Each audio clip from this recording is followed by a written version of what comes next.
Y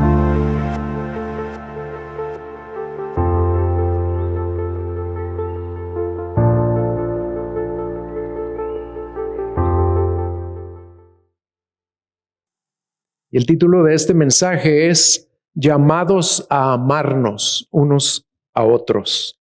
Y nuestro texto será Primera de Juan, capítulo 4, desde el versículo 7 hasta el 21. Voy a orar y luego vamos a leer todo el texto de la palabra de Dios. Primera de Juan 4, del 7 al 21, pero primero vamos a orar.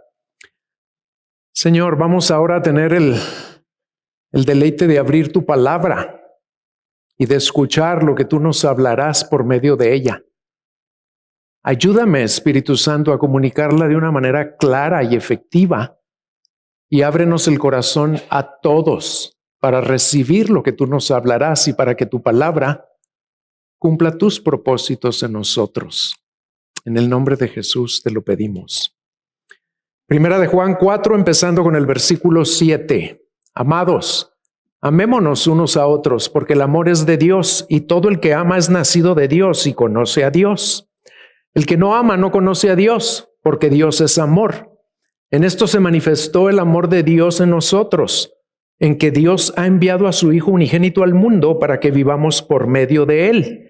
En esto consiste el amor, no en que nosotros hayamos amado a Dios, sino en que Él nos amó a nosotros y envió a su Hijo como propiciación por nuestros pecados. Amados, si Dios así nos amó, también nosotros debemos amarnos unos a otros. A Dios nunca lo ha visto nadie. Si nos amamos unos a otros, Dios permanece en nosotros y su amor se perfecciona en nosotros.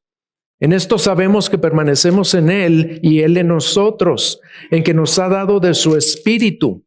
Y nosotros hemos visto y damos testimonio de que el Padre envió al Hijo para ser el Salvador del mundo. Todo aquel que confiesa que Jesús es el Hijo de Dios, Dios permanece en Él y Él en Dios. Y nosotros hemos llegado a conocer y hemos creído el amor que Dios tiene por nosotros. Dios es amor. Y el que permanece en amor, permanece en Dios y Dios permanece en Él. En esto se perfecciona el amor en nosotros, para que tengamos confianza en el día del juicio, pues como Él es, así somos también nosotros en este mundo. En el amor no hay temor, sino que el perfecto amor echa fuera el temor, porque el temor involucra castigo, y el que teme no es hecho perfecto en el amor.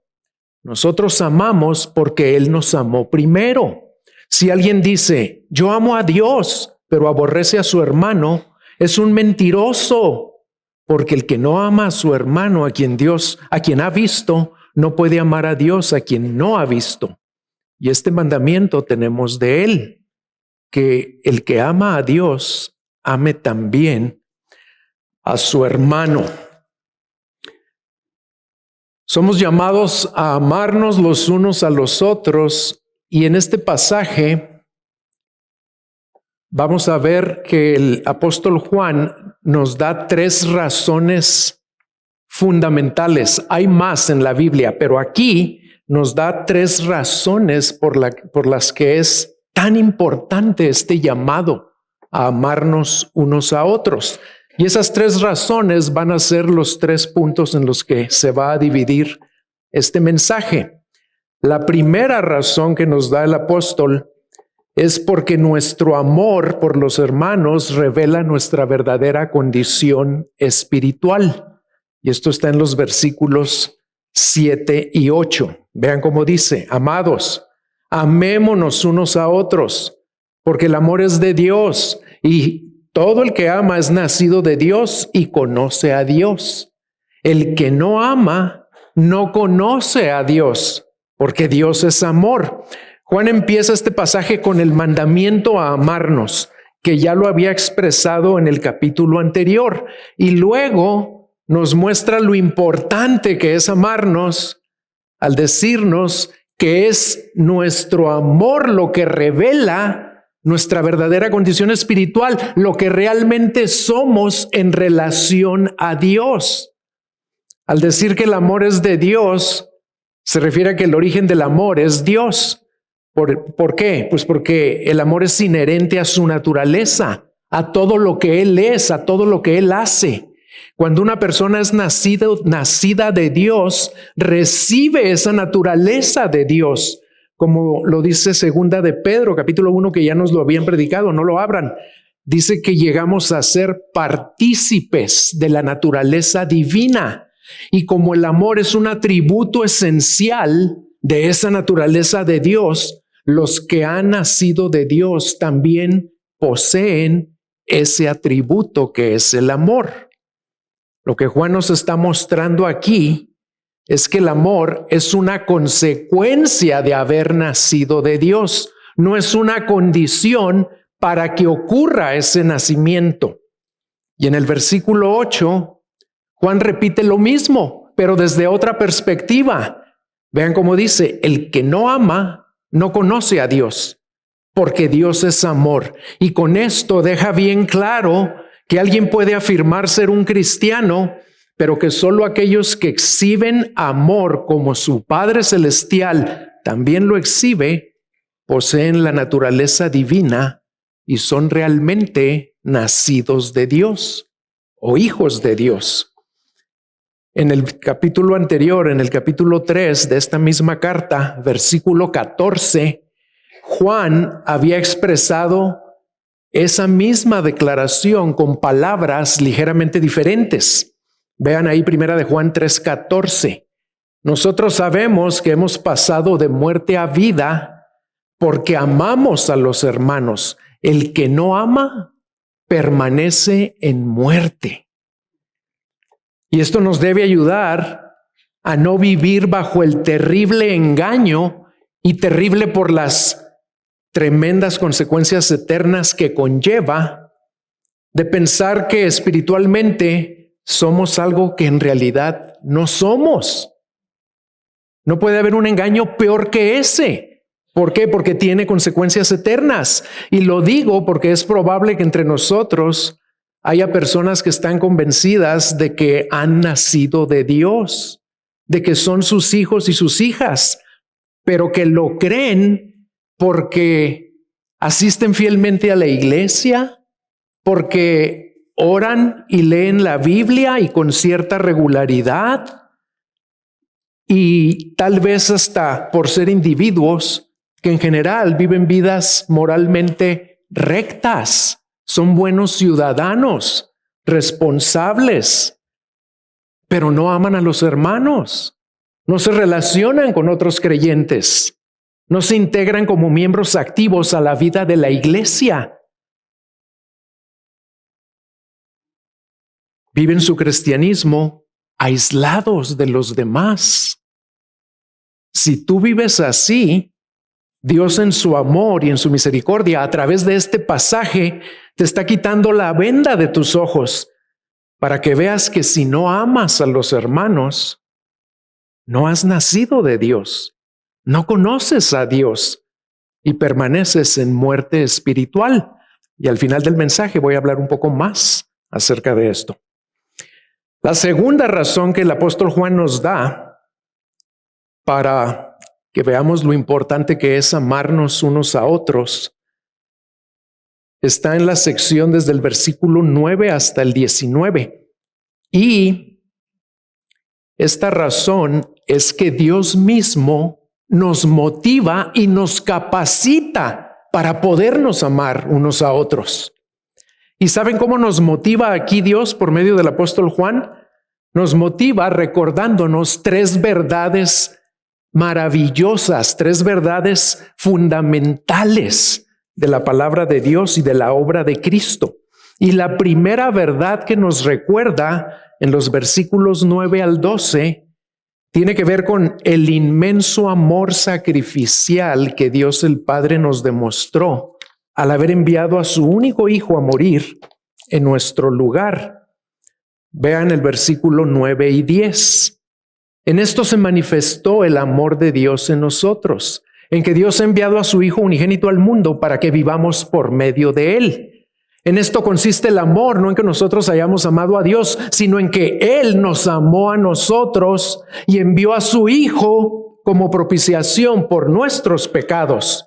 Aquí se nos muestra que el amor de Dios no es solamente un concepto abstracto, no es un sentimiento pasajero, ni siquiera puros buenos deseos de parte de Dios.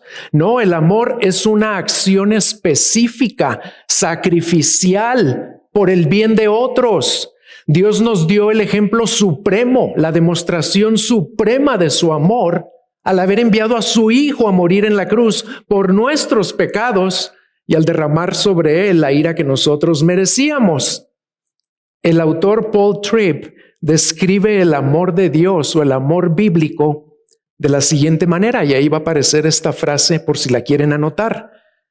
El amor de Dios es una acción voluntaria y sacrificial por el bien de otra persona, que no demanda reciprocidad ni que la otra persona lo merezca. Esta frase yo siempre la menciono en las bodas. ¿Por qué? Porque generalmente los novios llegan al día de la boda creyendo que se aman, pero lo que tienen es enamoramiento, no es amor. Y uso esta frase para empezar a tratar de que les quede claro, de que entiendan a qué los está llamando Dios a partir de ese día para con su cónyuge. Y vean que todo lo que contiene esta frase es exactamente lo que el versículo Dios nos dice. El versículo 10 nos dice que Dios hizo por nosotros. ¿Por qué? Porque ahí se nos dice claramente que Él nos amó. Y ese amor consistió no solo en una buena actitud o buenos deseos para con nosotros, sino en una acción específica. ¿Cuál acción? Envió a su único Hijo a morir por nosotros. Como propiciación, dice ahí, por nuestros pecados. Esa acción, tanto de parte de Dios Padre como de parte de Dios Hijo, fue voluntaria, porque nadie lo obligó a hacerlo. Y de hecho el Señor Jesucristo lo dijo de esta manera en Juan 10:18, dijo: nadie me quita la vida, sino que yo la doy de mi propia voluntad. Y además involucró un sacrificio personal tan inmenso que no lo alcanzamos a comprender en toda su magnitud. Y aquí quiero recalcar algo al hablar de que el amor siempre involucra un sacrificio, es una acción voluntaria y sacrificial. Fíjense por qué es importante que entendamos esto, porque no existe tal cosa como amor sin sacrificio. El amor siempre nos llama a sacrificar o a invertir algo en la otra persona. Si no nos cuesta, no es amor. ¿Y por qué lo hizo Dios? Lo hizo por el bien de otras personas y que no éramos buenas, no éramos dignas de ser amados. El amor siempre tiene como meta el bien de otras personas y es motivado por los intereses y necesidades de los demás. Y al venir a morir como propiciación por nuestros pecados, tanto Dios Padre como Dios Hijo buscaban nuestro más grande bien, satisfacer nuestra más grande necesidad, que era ser librados de la justa ira de Dios por nuestra rebelión pecaminosa. Y la palabra propiciación significa precisamente que al morir en nuestro lugar, como el sacrificio perfecto por el pecado, Jesús aplacó la ira de Dios para que en lugar de sigamos siendo objetos de su ira, ahora saben que somos objetos de su amor. Dios nos concedió todo esto sin demandar reciprocidad, sin que le pagáramos el favor y sin que nosotros lo mereciéramos. Si Cristo se hubiera esperado a morir hasta que fuéramos capaces de pagarle ese favor o de reciprocar, no habría esperanza para nosotros. El amor no demanda reciprocidad, porque lo que lo motiva no es lo que va a obtener a cambio, sino el bien que va a traer a la vida de la persona amada. Y Cristo fue a la cruz sabiendo que no había nada que nosotros pudiéramos jamás hacer para ganarnos o para merecer el amor de Dios. Tan grandioso fue ese amor que el Señor nos demostró al enviar a su Hijo a salvarnos, que en el versículo 11 Juan nos motiva al hacernos una elocuente exhortación a imitar su ejemplo, el ejemplo de lo que Dios hizo. Y antes de leerlo, traten de imaginarse conmigo la intensidad con la que Juan comunica estas palabras. Versículo 11. Amados, si Dios así nos amó, también nosotros debemos amarnos unos a otros. Noten que se dirige a ellos y a nosotros, porque esto está escrito para ustedes y para mí también, hermanos. Se dirige a nosotros no como hermanos o como hijitos, sino que lo hace usando la misma palabra con la que había iniciado este pasaje en el versículo 7. Amados, como para que estemos conscientes de que nosotros ya somos los beneficiarios de ese inmenso amor de Dios y así darle mayor peso a la exhortación. De acuerdo a cierto autor, esas palabras, si Dios nos amó así, deberían movernos, impactarnos, impulsarnos, apremiarnos, a amarnos unos a otros. Sobre todo al recordar que Dios nos amó así cuando aún éramos sus enemigos. Y ahora nos llama a amar a nuestros hermanos y hermanas en la fe, no a extraños, sino a miembros de nuestra misma familia. Los objetos del amor divino deben ser también los objetos de nuestro amor.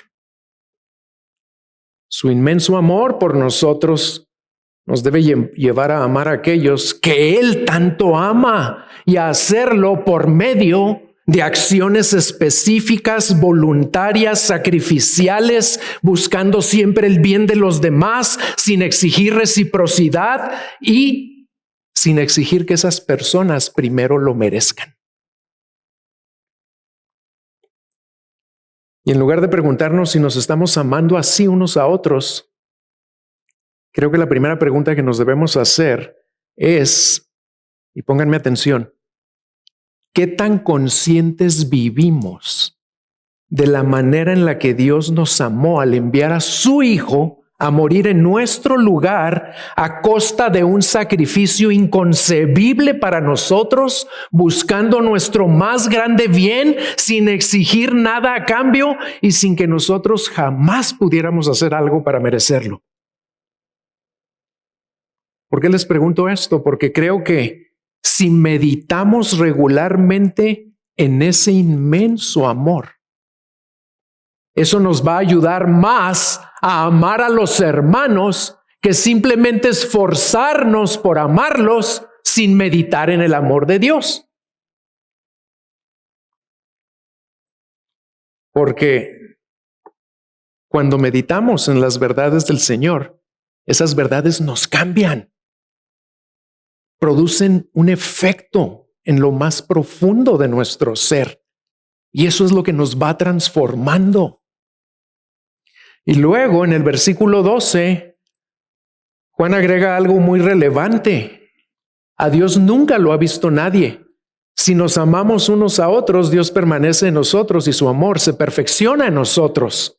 Lo que Juan nos está diciendo aquí es que aunque Dios y las manifestaciones de su amor son físicamente invisibles, las manifestaciones físicas de su amor son invisibles ya. ¿Por qué? Porque ya no está aquí el Señor Jesucristo. Cuando Él estaba aquí, sí podíamos ver el amor de Dios físicamente en cada cosa que el Señor Jesucristo hacía por el bien de los que lo rodeaban.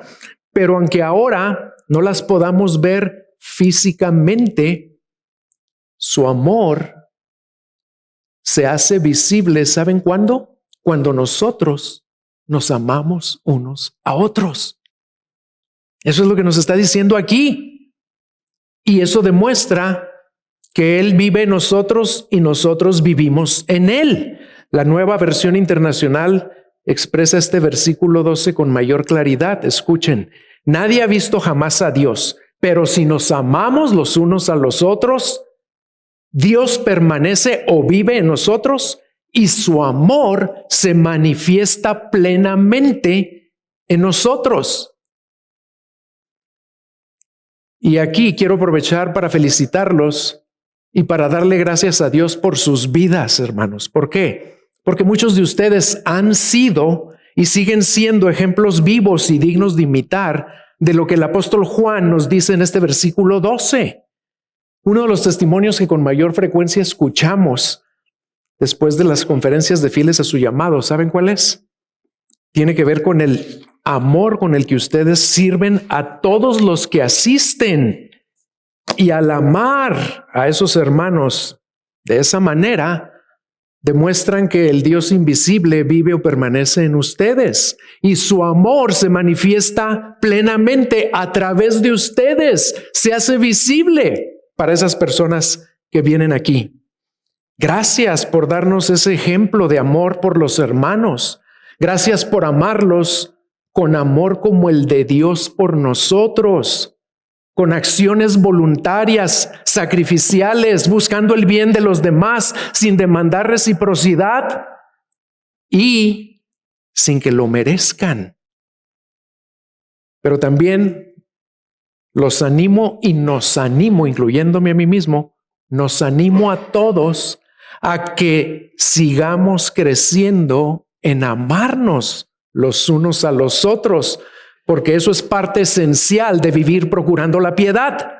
Y porque Dios nos dice, como ya nos lo dijo el pastor Carlos hace unas semanas, en 2 de Pedro 1:8, que estas virtudes, de las cuales la más excelente es el amor, al estar en ustedes y al abundar, no nomás durante las conferencias, sino al abundar, al estar presentes en nuestras vidas siempre, no los dejarán ociosos ni estériles en el verdadero conocimiento de nuestro Señor Jesucristo. Esa es la primera verdad con la que Juan nos motiva a amarnos unos a otros. La segunda está en los versículos 13 al 16. Y con esta nos recuerda que Dios es el que nos capacita, no nada más nos motiva, también nos capacita, nos da el poder para amarnos unos a otros. ¿Y cuál es la verdad que nos recuerda? Que Dios nos ha dado su espíritu para poder creer en Jesús y para conocer el amor que Dios tiene para nosotros. Vean el versículo 13.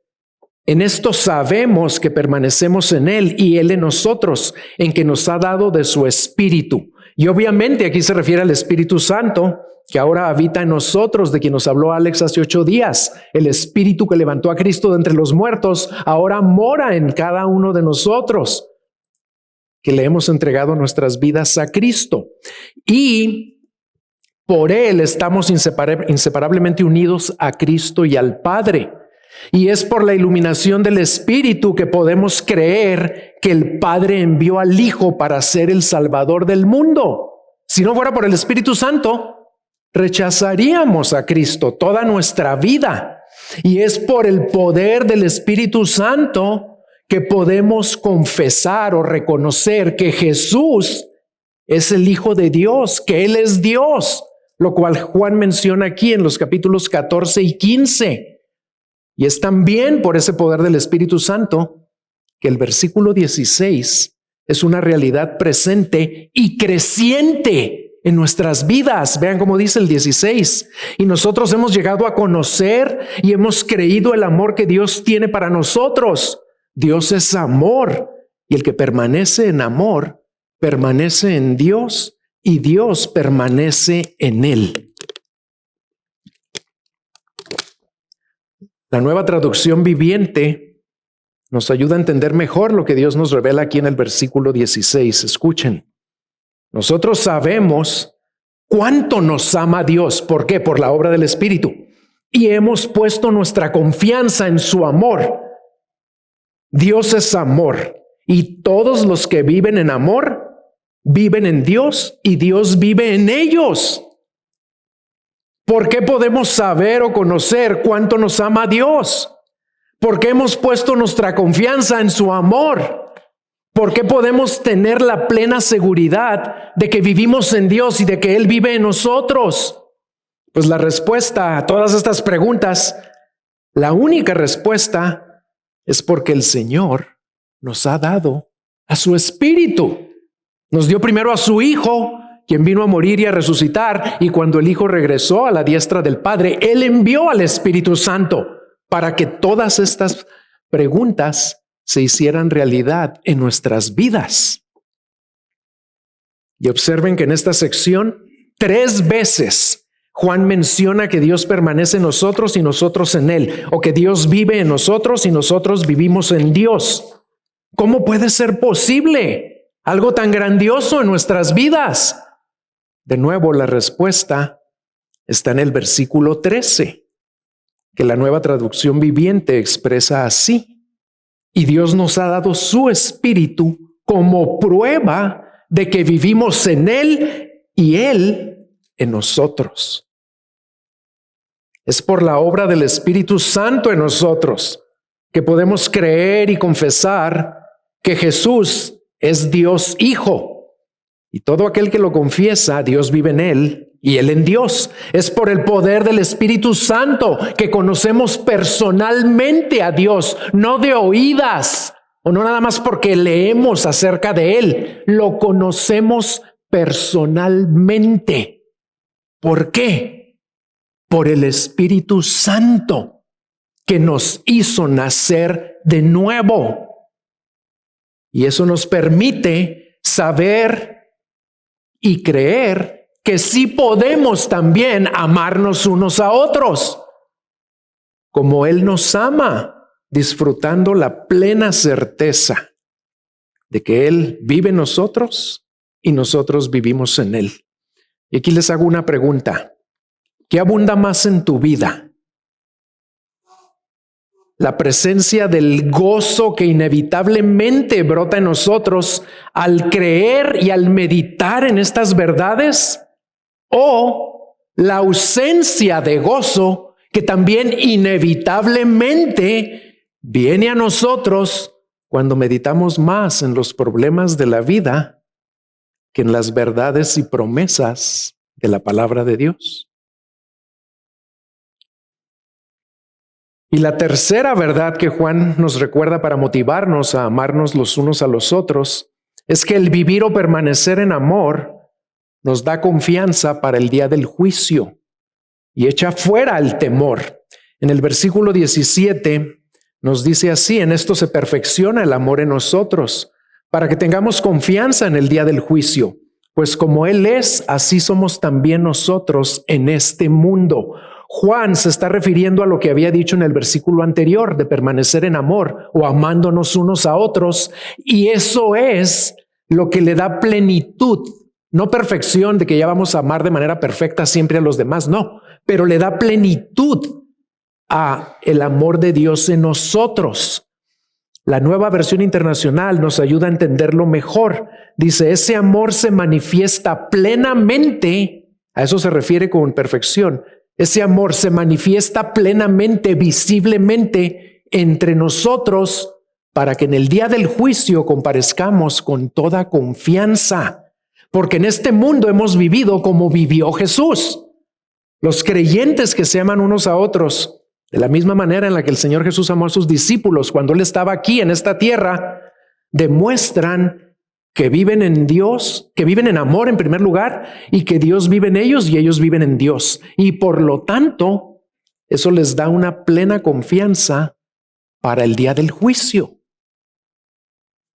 En los versículos 18 y 19, Juan agrega que en el amor no hay temor, sino que el perfecto amor echa fuera el temor, porque el temor involucra castigo, y el que teme no es hecho perfecto en el amor. Y nosotros amamos, dice ahí, y amamos incluye a Dios y a los hermanos. ¿Por qué? Porque Él nos amó primero. Cuando los creyentes amamos a Dios y a los hermanos, porque Dios nos amó primero a nosotros, nuestros temores son expulsados, porque el perfecto amor de Dios hacia nosotros echa fuera el temor a la ira y al castigo eterno. El amor que nos genera confianza también desvanece todo temor. En otras palabras, hermanos, el amor a Dios y el temor a su juicio no pueden coexistir. Romanos 8:15 lo dice así: pues ustedes no han recibido un espíritu de esclavitud para volver otra vez al temor, sino que han recibido un espíritu de adopción como hijos, por el cual clamamos, Abba, Padre. Cuando una persona permanece en temor al juicio final, ¿saben qué indica eso?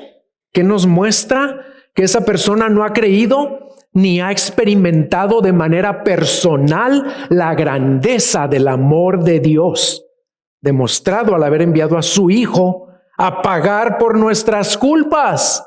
Y en ese juicio final ya no se nos van a imputar las culpas. ¿Por qué? Porque Dios envió a su Hijo a pagar por ellas. La Nueva Traducción Viviente de nuevo lo expresa de una manera más clara. Versículo 18. Si tenemos miedo, es por temor al castigo. Y esto muestra que no hemos experimentado plenamente el perfecto amor de Dios. Nosotros no podemos amar a Dios sabiendo que Él nos amó primero y que nos va a amar por toda la eternidad. No podemos venir a Él porque deseamos tener comunión con Él y al mismo tiempo alejarnos de Él en terror. Eso sería totalmente incongruente. El temor involucra tormento o castigo, lo cual es una realidad que los hijos de Dios ya nunca vamos a experimentar. ¿Por qué? Porque ya hemos sido perdonados, justificados, reconciliados, adoptados, etc. Y aquí les hago otra pregunta. ¿Cuál es tu actitud predominante? Tu actitud más común hacia el día del juicio final, porque todos compareceremos ante el tribunal de Cristo, aunque unos para una cosa y otros para otra. ¿Cuál es tu actitud en cuanto a ese día del juicio? ¿Es una de confianza y paz o una de temor e incertidumbre? O te lo voy a preguntar de otra manera. ¿Qué es lo que más influye en ti para producir la actitud que tienes hacia el día del juicio? ¿Tu desempeño o tus obras o el inmenso amor de Dios por ti en Cristo?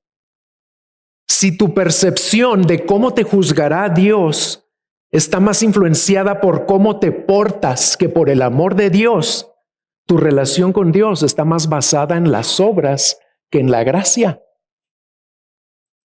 Y tal vez ya has olvidado que el fundamento de nuestro caminar cristiano no es lo que nosotros hacemos por Cristo, sino lo que Él ya hizo por nosotros.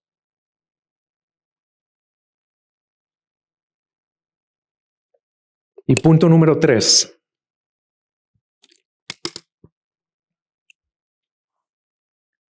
La tercera razón que nos da aquí el apóstol Juan por la que debemos amarnos unos a otros, por la que Dios nos llama a ese amor, y es algo tan importante, es porque el no hacerlo tiene implicaciones gravísimas. Escuchen lo que dice en el versículo 20. Si alguien dice, yo amo a Dios, pero aborrece a su hermano, es un mentiroso. Porque el que no ama a su hermano, a quien ha visto, no puede amar a Dios, a quien no ha visto. Cuando una persona afirma que ama al Dios invisible, pero es evidente que no ama a los creyentes que sí puede ver, esa afirmación es totalmente falsa. ¿Por qué? Porque si una persona realmente nace de nuevo y conoce a Dios y ama a Dios, el amor de Dios que ahora está presente en él o en ella, lo va a llevar a amar a los hermanos. Noten que inspirado por Dios, Juan no dice que el que aborrece a su hermano no ama a Dios. Dice algo más fuerte. Vean lo que dice. El que aborrece a su hermano no puede amar a Dios. ¿Por qué dice eso? Pues la razón por la que no puede Juan ya nos la había mostrado en el capítulo 3, en el versículo 14 que ya leímos. Nosotros sabemos que hemos pasado de muerte a vida porque amamos a los hermanos. El que no ama permanece en muerte. La persona que no ama a los hermanos, que sí puede ver, tampoco puede amar a Dios a quien no ha visto, porque esa persona está espiritualmente muerta. Permanece en muerte. Y un individuo espiritualmente muerto no puede amar a Dios, que es espíritu, porque no ha nacido de Dios. No se le ha concedido esa vida nueva que solo el Espíritu de Dios puede conceder. Y su condición de esas personas que no aman a los hermanos y que están espiritualmente muertos, su condición es aún peor, por lo que dice Juan en el versículo 10 del capítulo 3. Y es algo de lo cual el pastor Alex ya nos había hablado hace unas semanas. Vean ahí conmigo 1 Juan 3:10.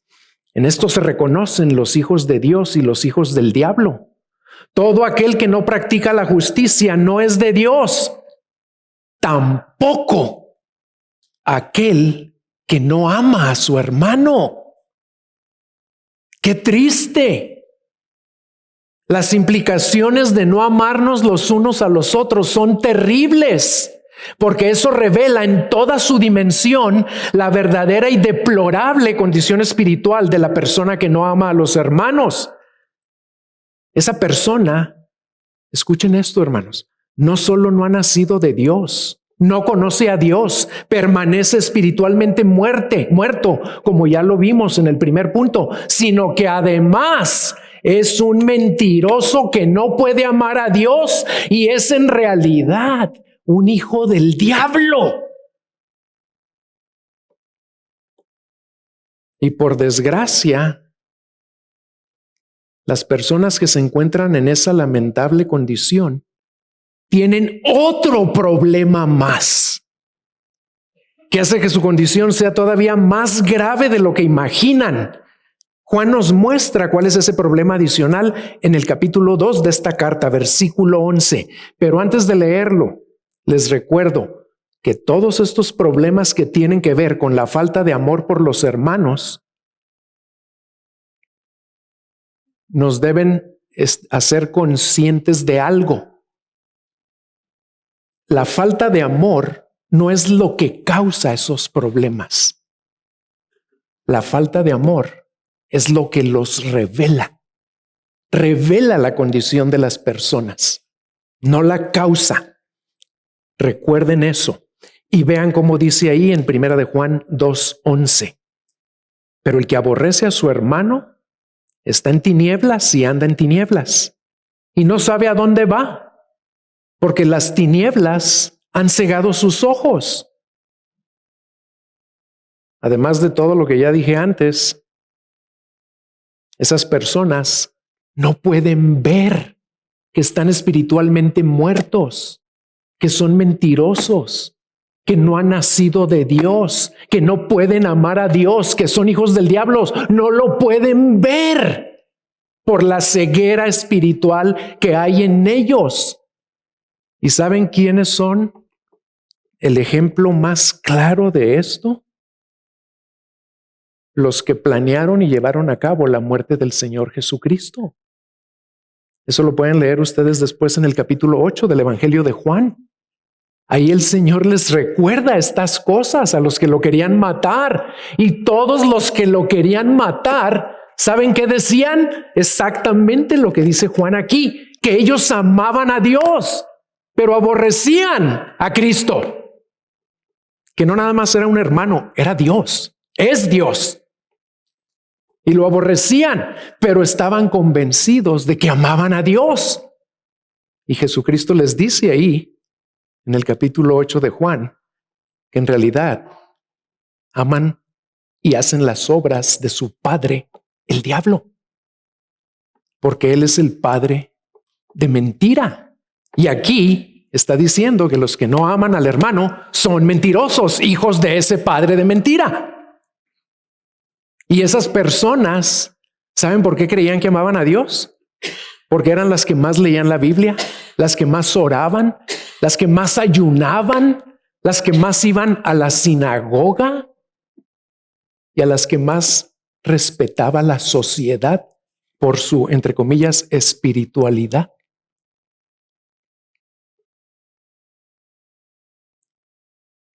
Si hubiera alguien aquí que al escuchar estas tremendas verdades ha sido redargüido o convencido por el Espíritu Santo de que esta es su verdadera condición espiritual, hay buenas noticias para esas personas. Con todo respeto me voy a dirigir a ellos. Tal vez ustedes vinieron hoy pensando que amaban a Dios, pero reconociendo que no aman a los hermanos. Y lo cierto es que si no aman a los hermanos, no han nacido de Dios. Siguen espiritualmente muertos. Son mentirosos, son hijos del diablo y están ciegos a su propia condición delante de Dios. Y solamente les estoy diciendo lo que Dios dice en su palabra. Pero las buenas nuevas son que no tienen que irse de aquí en la misma condición en la que entraron. Pues Dios anhela hacerlos nacer de nuevo por el poder de su Espíritu Santo para que sean adoptados como sus hijos amados y para que ustedes lo conozcan y lo amen a Él, porque Él los amó primero al haber enviado a su Hijo a morir por sus pecados. Respondan a ese inmenso amor, entregándole sus vidas a Jesucristo y dejen que su amor los mueva a amar a los hermanos, como nos recuerda Juan en el último versículo de este pasaje, que es con el que termina este capítulo. Y este mandamiento tenemos de él, que el que ama a Dios, ame también a su hermano. Vamos a orar.